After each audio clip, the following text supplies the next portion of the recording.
जय हिंद मित्रों, target with Sunil के यूट्यूब चैनल में आप सभी का स्वागत है। मित्रों, आज हम काव्य शास्त्र पर दूसरी महत्वपूर्ण क्लास देखेंगे। आज की सेशन की शुरुआत करते हैं प्रश्न संख्या 26 से।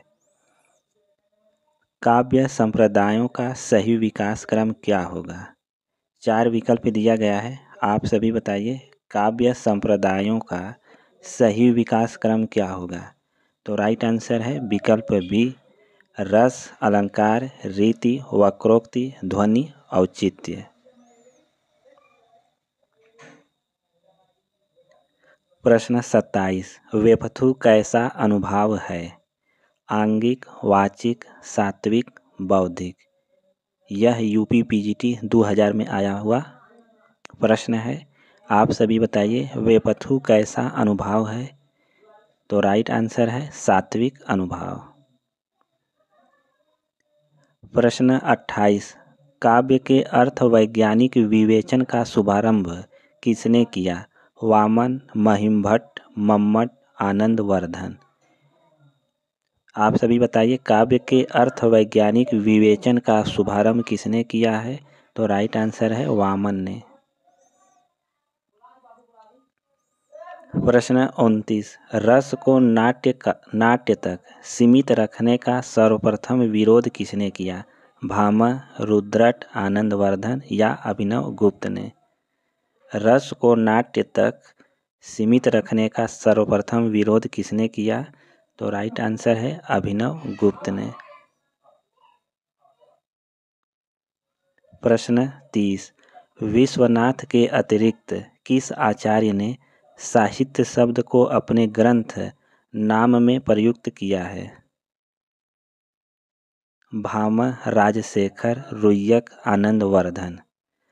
आप सभी बताइए, विश्वनाथ के अतिरिक्त किस आचार्य ने साहित्य शब्द को अपने ग्रंथ नाम में प्रयुक्त किया है? राइट आंसर है रुय्यक ने। प्रश्न 31, समास की अधिकता ओज कहलाती है?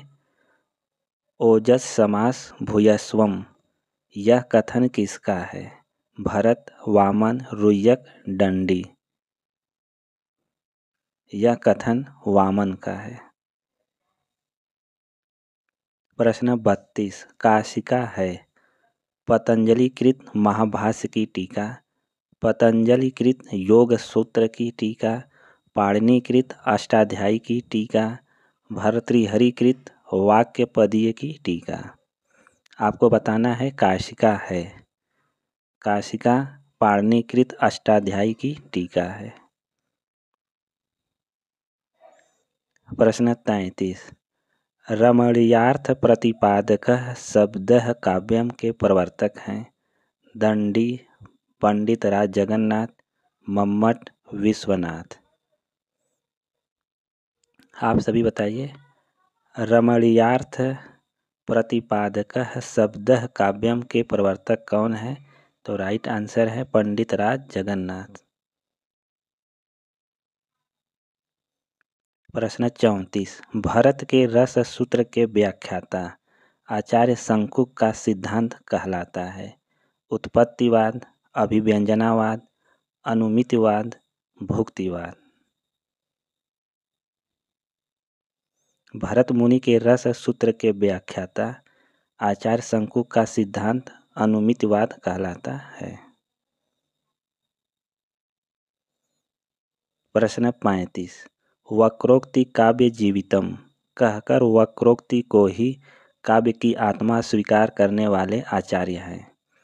विश्वनाथ, मम्मट, कुंतक, दंडी। यह पीजीटी 2003 में आया हुआ प्रश्न है। आप सभी बताइए, वक्रोक्ति काव्य जीवितम कहकर वक्रोक्ति को ही काव्य की आत्मा स्वीकार करने वाले आचार्य कौन हैं? तो राइट आंसर है आचार्य कुंतक। इनमें से आचार्य मम्मट की रचना है नाट्य शास्त्र, व्यक्ति विवेक, काव्यालंकार, काव्य प्रकाश। आप सभी बताइए, मम्मट की रचना कौन सी है? आचार्य मम्मट की रचना है काव्य प्रकाश। प्रश्न 37। अलंकार संप्रदाय के प्रवर्तक हैं दंडी, भामह, मम्मट, भरतमुनि। अलंकार संप्रदाय के प्रवर्तक हैं भामह। प्रश्न 38। नाटक को पंचम वेद की मान्यता प्रदान की भरत मुनि ने, विश्वनाथ ने, दशरथ ओझा ने, पाणिनि ने। आप सभी बताइए नाटक को पंचम वेद की मान्यता प्रदान किसने की? तो राइट आंसर है भरत मुनि ने।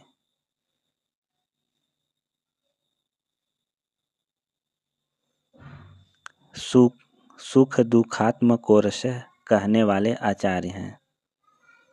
आप सभी बताइए सुख दुखात्मकोरसः कहने वाले आचार्य कौन हैं?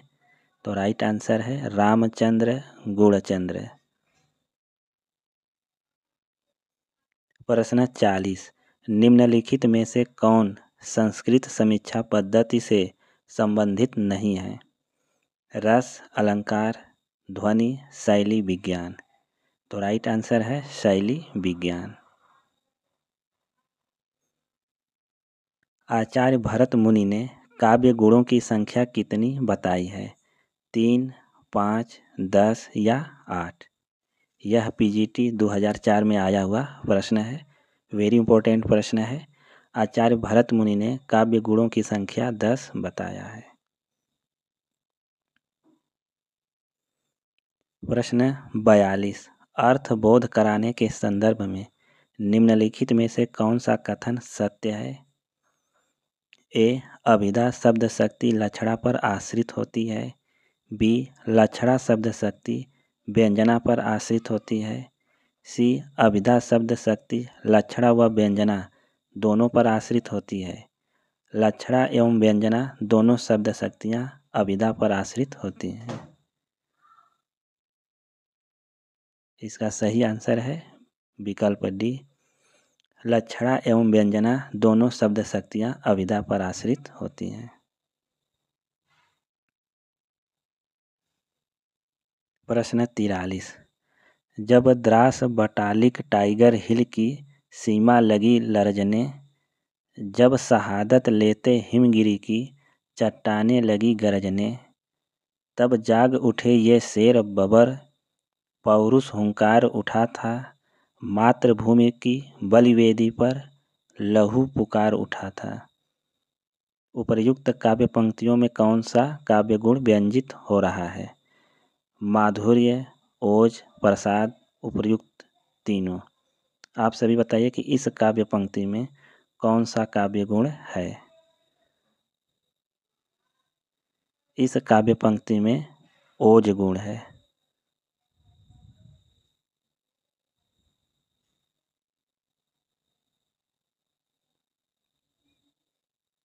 प्रश्न 44। कंकड़ क्वड़ित रड़ित निपुर थे, हिलते थे छाती पर हार, मुखरित था कलरव गीतों में, स्वर लय का होता अभिसार। बिछुड़े तेरे सब आलिंगन, पुलक स्पर्श का पता नहीं, मधुमय चुंबन कातरताएं आज न मुख को सता रही। उपर्युक्त काव्य पंक्तियों में कौन सा काव्य दोष लक्षित हो रहा है? काल दोष, वचन दोष, लिंग दोष, च्युत संस्कृति दोष। आप सभी बताइए प्रश्न 44 का सही आंसर कौन सा होगा? इन काव्य पंक्तियों में च्युत संस्कृति दोष है।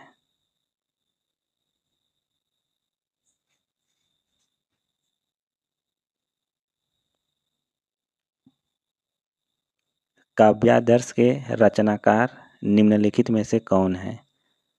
माघ, भास, भवभूति, दंडी।